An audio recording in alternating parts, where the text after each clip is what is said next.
Back to My Garden, episode 64. Welcome to Back to My Garden. Discover your passion for gardening. Here's Dave Ledoux. Do you love homegrown tomatoes? Free Report reveals the 5 dirt cheap tools I use to grow 22 types of heirloom tomatoes, including my secret soil booster. Download your copy for free today at www.backtomygarden.com/free report.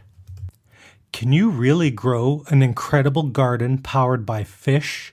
Find out the secrets to building fish-powered gardens and aquaponics at www.backtomygarden.com/fish. Well, good morning, good afternoon, or good evening, depending on where you are in the world when you listen to this. I'm Dave Ledoux, and welcome to another edition of Back to My Garden. We got a great show for you today, folks. Our guest, Scott, his passion for gardening started with a single tomato 26 years ago. Now, with the possible exception of eggplants, Scott loves growing vegetables. He's a brilliant blogger, a great gardening book author, and he loves sharing his gardening wisdom. Please welcome to the show from New Hampshire, Scot Poirier. Hi, Scott. Well, hello, Dave. Good to be on the show with you. Excited to have you.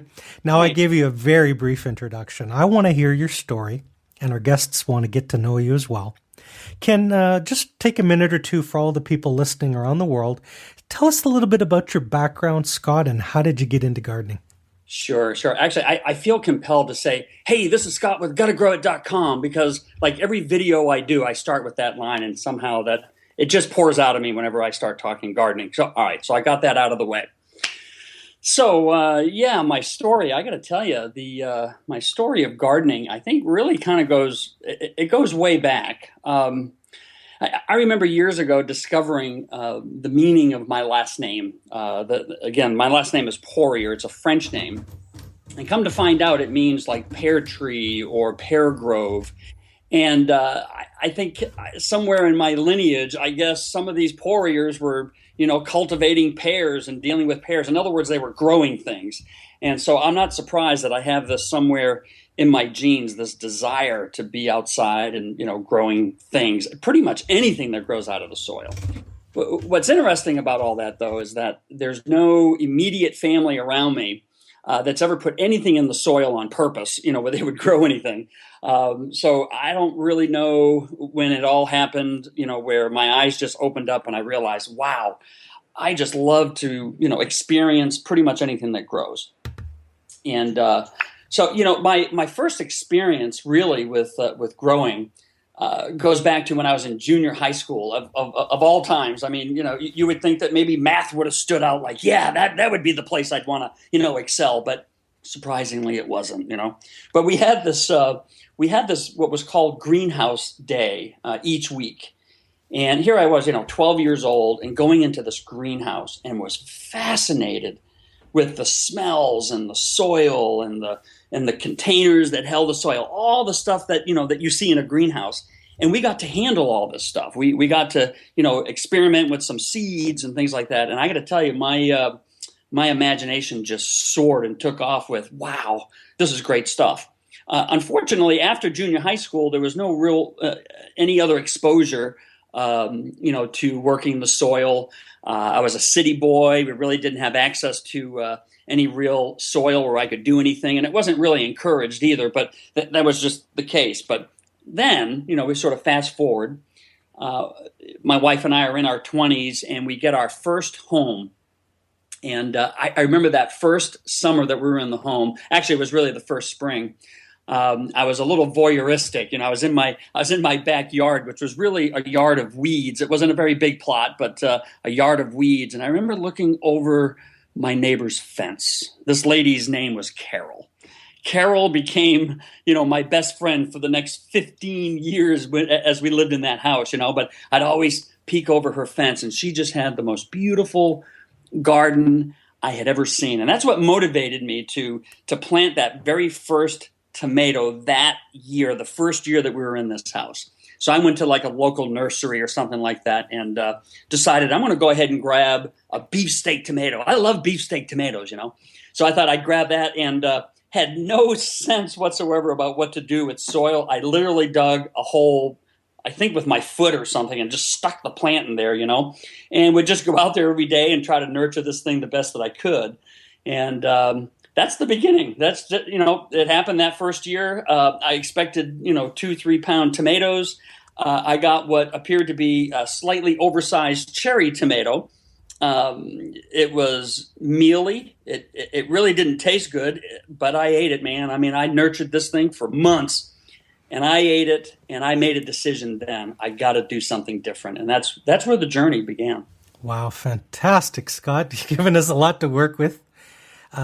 Scott and I are going to sit back and chat about gardening. Now, we have listeners who are in rush hour traffic right now, Scott, listening to us. So don't take notes. I have a red pen out. I'm taking notes on everything Scott shares. Make sure when you get home or when you get access to a computer, head over to Twitter and follow Scott on social media at Gotta Grow It. Brilliant handle. And he got the domain name at www.gottagrowit. That's GOTTAGROIT.com. Scott, we have educators and teachers listening to this podcast. You're living proof that Greenhouse Day made an effect, right? Absolutely. Hey, Dave, just one correction on the Gotta Grow It. You had said GOTTAGROIT. There's a W in there. So it's the word grow with a W. Gotta grow it. I can't spell too good. No, that's right. I type with 4 fingers and 2 of them need spell check. That's all good. Good. So, Greenhouse Day, your living embodiment that a program like that can make a difference. Absolutely. Yes. And I tell you, especially for young people, we need something that that we're going to gravitate to that really does excite you, And I think more than ever, I think our young people need that. So, Greenhouse Day for me was big. Yeah. And then it started with a single tomato that you dug with the most scientific of tools, the foot. That's great. Yeah. How did it escalate from there? Did you jump into the pool with both feet or a little each year?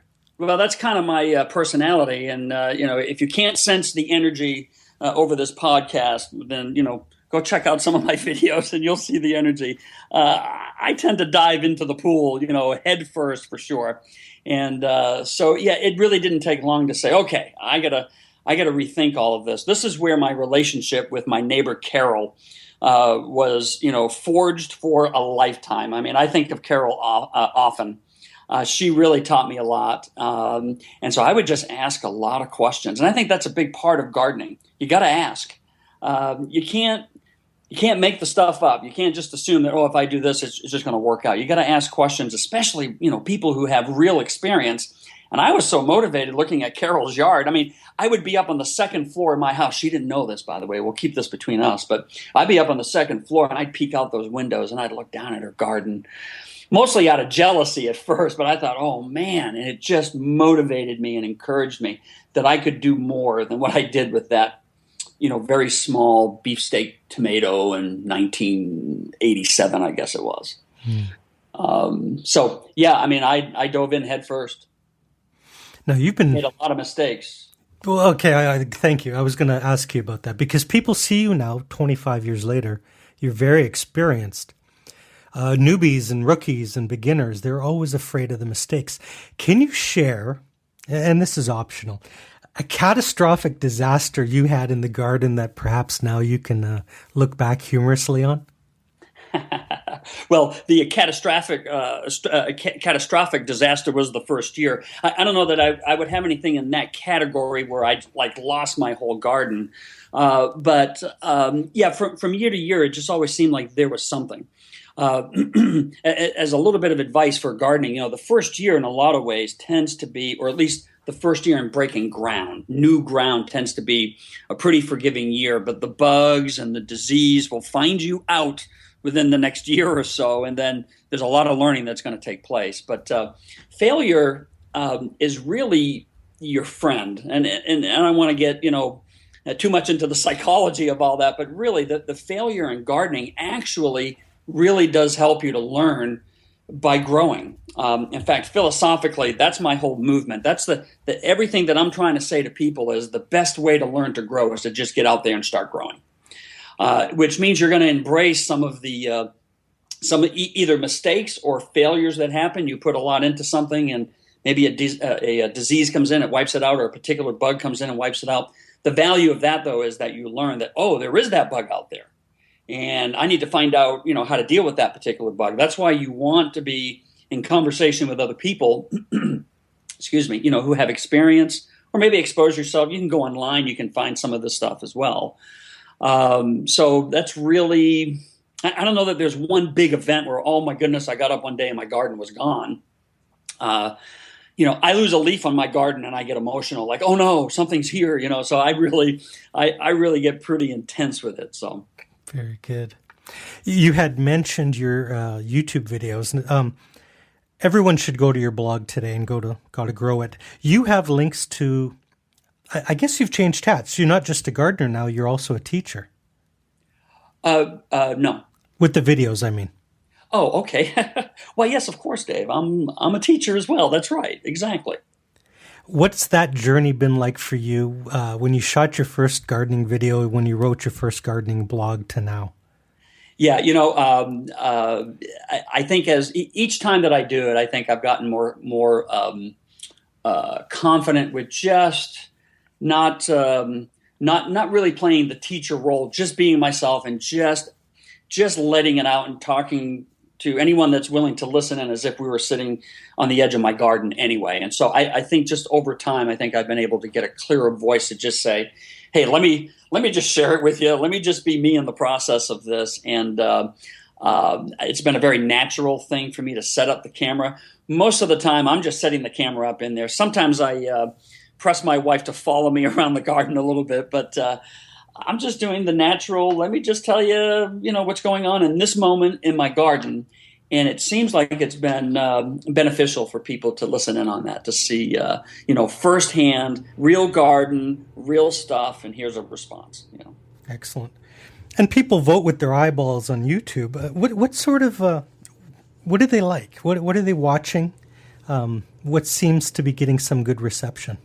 Yeah. Now, and again, I'm very new to social media. I feel like, if we can compare it to gardening, I'm probably, I've only been doing this for just a few months. So it's like I've been drinking water from a fire hydrant. It's just like, wow, there's just so much to consider about how you get the word out and how you, can use, Facebook and Twitter and YouTube to just begin to, connect with people. So I'm at the very, very beginning of that. And so I'm humbled by it. I guess in my mind, it was like that first year with that tomato plant. I thought, oh, I'm going to stick the plant out there and I'm going to get my 3-pound tomatoes and all my neighbors are going to bring their children over to look at it. Well, that didn't happen. I had that little cherry tomato thing. Well, I think it's the same way in these first few months. I came in with an expectation that, hey, I'm going to throw this video out and I'll have, 50,000 views going, wow, that's so awesome. Well, that didn't happen simply because I've been trying to figure out how to get into the network of YouTube so that there is exposure. The feedback I'm getting, at least from people, has been very positive, in that they seem to enjoy the energy. They enjoy the perspective, the information. So I haven't gotten anything negative anyway, so that's kept me motivated to keep figuring out how to use these social media outlets to be able to communicate and share. Fantastic. It is one big global community, so folks follow Scot on Twitter at Gotta Grow It, and you can see all of his links on his blog at gottagrowit.com. Now, Scot, I want to know what your garden was like this season. What brought you the most joy, and did anything frustrate you or surprise you? It's great. Multiple questions there. I got to tell you, the garden was just absolutely awesome this year. And most years, I think I can say that I've been surprised, by things from year to year. But this year was just, I felt like I was working time and a half. Just an explosive garden. I was a little nervous coming into the season because we were pretty cool up here in the Northeast. This was one of the cooler, drier seasons. But I think drier in this case was actually pretty helpful for me because I do a micro drip system on about maybe 85% of my garden, and I garden about. And I'm, I was processing through this week about the square footage. I didn't actually get out there and measure, but and looking at it and processing it a bit, I think I'm, somewhere around 16 to 1800 square feet. So I can grow a lot of stuff in that much land. So I think the dry season actually was helpful this year because of the micro drip system that I've been using. So I was really able to control the moisture, and that proved to be beneficial. So to answer that first question, absolutely, mind blowing. Like, oh my goodness, I could hardly keep up with the produce in the garden. I guess a surprise that I had this year, and I'm trying to remember all your questions you asked. There was about 5 there, Dave, so you might have to remind me. But one of the, I guess, a disappointment that I had, although, for my wife and I, we certainly had enough summer squash to eat. But I like to have, summer squash coming out everywhere so I can share it and I can take pictures of it and I can eat it and fry it and do whatever, And it seemed to struggle this year, and I'm not really sure why. It was one of my better years by way of dealing with one of my nemesis, the squash bug. I dream about the squash bug. I officially hate the squash bug with every fiber of my being. And this year I was pretty good at doing a lot of hand picking early in the season, and I was able to control it. I wouldn't say to eradicate them, but I was able to control it. And yet the summer squash really was lacking. I'm trying to remember some of your other questions. What brought you the most joy? Well, I'm a tomato gardener, I guess, above everything else, because we eat tomatoes. We eat tomato-based stuff all the time. And I'm going to be boring, I guess, with the tomatoes. I'm guessing 5 years from now, you'd say, so, what brought you the most joy? My tomatoes. It's about the tomatoes, Dave. I guess at the end of the day, it's tomatoes. Mm-hmm. Are you pick it and eat it kind of guy? Do you do any canning? Oh, my goodness. Yeah, canning. The house is filled. Yeah, I planted, I did 98 tomato plants this year, different variety with some cherry tomatoes, beefsteak type, plum, San Marzano, early girls, just all kinds of different tomatoes. And so I do 2 different kinds of canning. I use the plum style and the San Marzanos for tomato sauce. And so, I do just oodles of that. I guess total this year for canning on just tomatoes alone, I think I did like 150 quarts, and I just had to give up. I'm like, okay, I got to stop. And we won't eat 150, but we'll eat about maybe 70 or so. But my daughter travels up from Tennessee, and she always has an empty box. Let me put it that way. So she's grabbing stuff, and then neighbors and people we know and care about were like, well, here's a can of tomatoes. So I share a lot of that stuff as well. Whoa, Scott, we got a lot of hobby gardeners with little patio gardens in their condos in the big cities. So you just melted some minds, 150 jars. Yeah, that's brilliant. And I gave away a lot of tomatoes on top of it. I mean, I didn't process every one of them. So, yeah. I want to take you on to some thin ice here. I know you have a non-favorite vegetable called the eggplant. Ooh, and yeah. No, our friends in Europe, that's the aubergine. Yeah. Can you comment on, is it just something you don't like, or did you once get hit with one? What happened? Well, I knew I took a risk when I wrote my book, Grow It. And I really wrestled with this. Do I really fess up that I've got a problem with eggplant? And I figured, you know what? I better stick with the honesty line and go, I better just tell them right up front. I better not fake it, because I just know that someday I'm going to run into someone and they're going to have, eggplant for me, and I'm not going to be able to choke it down. I mean, there's just no way. I'd eat a pine cone before I would eat eggplant. And it's interesting because there are a lot of vegetables that I really do like. I mean, even if you fried the stuff, I wouldn't eat it. It's just there's a consistency thing with it. I guess that's the only thing I can say. And I've got people around me that are like, oh, but you would love my eggplant. And I'm like, all right, I mean, fine, force it on me. And they do it all kinds of ways. And I'm telling you, I can't choke the stuff down. I can't do it. Sorry, folks. Honesty is the best policy. Eggplant, though, I've actually grown eggplant, though, believe it or not. It's an absolutely beautiful plant. Remember, at the end of the day, I just love to see anything grow. So an eggplant plant is gorgeous. It has beautiful leaves with, those purple tones and the different shapes of different kinds of eggplant. So I've actually grown them in my garden, and then I give them all away. Now, you've written a brilliant book. I want to ask you a two-part question. What was it like writing it? And is the best place to get it on your blog, or how do you prefer to get customers? Yeah, actually, and so it's not officially a blog that I have. What it is, it's really my website, and it's very easy to go over to the website. And there are three options that you can have when you click on my ebook. That's the little icon that you'll see to the left on the website. And you can order it through Amazon, you can order it through iBooks, or you can download it as a PDF. And there's I have a book cover design and everything that you'll see when you get there to take a look at it. So you have those three options. So it really depends on how you want it. If you've got a particular reader that you favor, that you prefer Amazon or iBooks, by all means, or you get the PDF through the website as well. And what was it like writing that book for you? What was the experience? Absolutely a joy. I've never written a book, and I've done a lot of writing, but I've never written a book.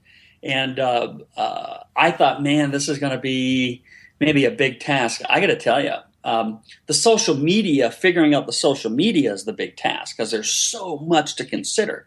And you really got to open yourself up to trying to figure out how do you connect and relate and, jump into this community. The book was the easiest thing for me to write. And I really didn't think that was going to be the case. I really processed it at first going, I wonder how hard this will be. I wrote it in no time.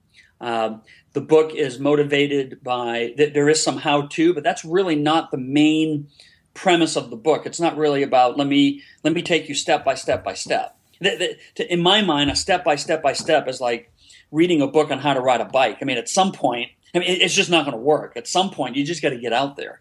And so I think that my book is more philosophically charged with a lot of energy, some story. I really work, personal story and what it looks like to open yourself up to the garden. I share my mistakes. There's some humility in some of that, but I share all of that. And it was a joy, I'm telling you, from beginning to end to write this book. And I have others in mind that I can't wait to get them out there. Let's take a quick minute to thank our sponsors and then come back and play 5 quick questions. Toxic chemicals, GMOs, Frankenfood. Don't panic, grow organic. Discover my new resource for organic gardening at www.backtomygarden.com/myorganic. Do you want to save time, save money, and have your most amazing garden ever? Receive free tips, strategies, and gardening techniques from amazing gardeners around the world. Join the VIP Club for free today at www.backtomygarden.com/VIP. Fantastic. Scott, I just glanced at the clock. Our time is rapidly whipping by, and now's the time in the show where we play a game called 5 Quick Questions. This is your chance to share your wisdom and experience with novice gardeners. Are you ready to play? Oh, I'm holding my breath, but I'm ready. Good. Question number 1. Excuses. What do you think stops most people from trying gardening? Well, there are, I know there's more than one because it was some of the stuff that I think I wrestled with a little bit at first in thinking about all this. And for me, when I processed that it wasn't the first garden. The first garden was just that one plant. But the second garden, when I jumped in, I realized there's going to be an expense. And so I think expense can really be a big issue for some folks because they're thinking, I got to buy a plant, I got to get stuff from my soil, I got to buy fertilizers, I got to do all this stuff. So I think that's a big part of it. As I'm now processing this real quickly here in the podcast, probably the biggest thing for most people is fear of, I really don't know how to do this. Which is why I'm excited because I think, and I'm not perfect in it by any stretch of the imagination, but I've had some exposure. I have some experience with it. And I'm thrilled that if there's anybody that's going, I don't know if I know how to do this, man, I want your attention. I want your ear. I want your heart. And I want to motivate you to say, oh, yes, you can. It's in us to do this. So, but I think that's probably the bigger fear for most people is I'm not sure that I really know what I'm doing. So maybe I shouldn't. Beautiful. And in Scott's case, it started with a single tomato that he dug into the ground with the toe of his boot. Yeah, I did. Question number 2 is, what is the best gardening advice that you've ever received? Yeah, and I remember thinking about that question as well. So, and I guess there are several, but for me, really, the biggest garden advice I've received has everything to do with soil. See, I was so motivated with plant, produce, eat, and realized that it's really about the soil. And the first bits of advice really had a lot to do with compost. And so that really set me on a pretty good track to begin to really think about how do you create this living organism in the soil. I got to tell you, I mean, I'm looking out my window right now talking to you all, and I'm looking at my garden. And I know it's starting to sleep now because we're late fall. But I'm telling you, the thing's pulsating. I can see it breathing. It is alive. It really is. I've put a lot into this soil over the years, and has everything to do with good composting and good materials that you put into your soil. Excellent. Question 3. Can you think of 1 or 2 websites that you like related to gardening or gardening resources that you like to share? Yeah, and so and I thought about that too, and thought, well, I got to just fess up with there really isn't any like one individual or just a couple individuals that stand out so much that I'm finding myself going to their page on what I might need to know about some gardening. I'm voyeuristic online as well. I mean, I'm peeking in all the time. I'm on Facebook and I'm on Twitter. By the way, Twitter is a great place to go. There is a huge gardening community on Twitter, and I've enjoyed getting to know some people on there. And so I would say, get out there and get social. It just reminds me of if you were in a community with other growers around you, you'd start talking to them about what do you do here and what do you do there. I'd say get into like a Twitter format and get into some of these forums, these gardening forums, and just take it in. And I think there are certain individuals that stand out that they're experienced, they're authentic, they'll engage you in conversation. That's what you're looking for. And I think that would be a great way to learn some good skills, people that you trust through some social networking. As a tangent, as an aside, how did you build your micro drip, or did you buy it? What was the story there? Your micro drip. Yeah, so actually, I was exposed to this by a farmer friend of mine, and we were talking about different, growing different things, and I was trying to do some additional growing where I wanted to bring some things into the inner city area where I live. And so we were talking through some stuff, and he shared a bunch of stuff with me. By the way, another little side note. This was the guy that this year I was really showing a lot on social networking, this scorpion pepper. First time I exposed to the scorpion pepper, blew my face off. These peppers did incredible. It was this farmer guy that said, "Oh, you like hot peppers, do you?" And he gave me this plant and said, Go ahead and plant this in your garden, and we'll talk later. So it was anyway. So in the process of talking to this guy and talking about my parcel of land and all, he said, "Let me show you this micro drip system that we use, and it's a farming system. And in the long run, I think the price will pay off. It costs a little bit up front for me to do this. I would certainly encourage a new gardener to. I mean, I think it would shock you if you're a new gardener. I'd go small and slow." But if you really, want to excel, this micro drip system, I will do this to the day I die. I'm going to do it. I'm not going to do it any other way. It's a great system. Fantastic. It struck me right away. I go, ooh, I don't have one of those yet. That sounds cool. So thank you for sharing that. Sure. I'm going to look it up. Scorpion pepper. Yeah, I'm a fan. They're not for the light of heart, though. They are. They're intense. No, they're not. You will lose weight eating scorpion peppers. I knew I was in trouble when my ears started to sweat. Well, I'm sorry. What's that again? When my ears started to sweat with the scorpion. Yeah. It's serious when that happens. Unbelievable. Yeah. Question 4. Can you recommend a gardening book? Yeah, so I went and pulled out this old book. I've never gotten rid of it. I haven't looked at it in some time, just because I think, again, I've been set on a pretty good track to, continue to learn by growing, and I really want to push that. You learn to grow by growing. It's the same way that you learn how to ride a bike. You learn to ride a bike by riding a bike. There's something really philosophical about that. But for those of you that are newbies, or maybe you've experimented a year or two and you're not sure, it's just an old book that I bought. It had to have been late 80s. I think this book might have even been written in the early 80s, but it's called, and it was a staple back then. I mean, it was what was available on the shelves, but it's called The Joy of Gardening. And what I like about it is that there are a lot of pictures. It's not this exhaustive, let's give you all the horticultural names for absolutely everything that there could possibly be that could ever happen to your garden. You basically get some really good pictures and some good commentary about this guy by the name of Dick Raymond. He's just good. It's simplistic, and I don't mean simplistic where it's not significant. It's very significant. He's got good beginning advice to get you out there in the soil and to start growing. So I don't even know if that's available online. I would imagine it is today, but that was a book that really sent me in the right direction. And I found it on my bookshelf. I still have it. So I'm looking at it right now in my hand. Dynamite. And folks, for those of you driving, I'll have links up in the show notes on the blog for both Scott's book as well as The Joy of Gardening. Question 5 is a fun one. Scott, is there something that you've been itching to try in your garden next season, or what's something you think every novice should try to grow next season? Oh, I don't know if I can do the or. I'm going to do it quicker. I'm going to give both, okay? Okay, sure. So I'm thinking I really, really I've never grown asparagus before. And I think part of the reason why is that I know it's going to take a couple of 3 years to really get it established enough for me to really get, a crop from it. And so I'm itching toward that.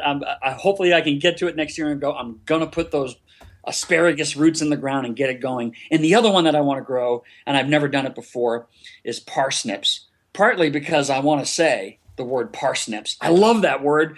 I just like the way it sounds, but there's something about this white-looking carrot that's very appealing to me. So I'm definitely going to do parsnips this coming spring.